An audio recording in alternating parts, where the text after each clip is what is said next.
Assalamualaikum hörmətli mücazlar. Biz yəni mənzilimizdə Sarabdığan abunəçilərimiz ki, qopdurdu. Şunu növbət alan halda biz yəni mənzilimizi düşündürüb ötəmiz. Biz yəni 120 tətlikəmizdə mənzili yine bazarın arkasında Optum tərəfdə buradı. Bu tərəf Optum yem dan bazar da batladı. Yem bazar, kepek bazar, dan bazar da batladı.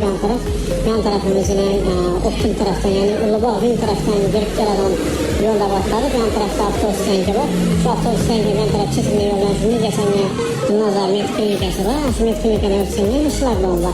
Işlar Boğum'dan şimdi girdiğinde birincisi Ulubağ dükkan buladı. Beyan tarafımızda yan bazar, bir yandan Çintira'dan basar.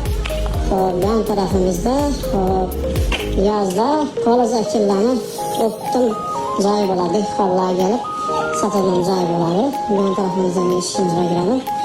Beyan tarafımızda yıkılganlar ve tasavvuru çöpçülük belediydi.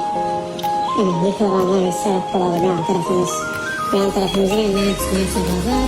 Bu yandan halklara Optum taraf. Optum ve arka tarafına buladı. Bazarın Optum yerine buladı. Bir arasından küçük falanız.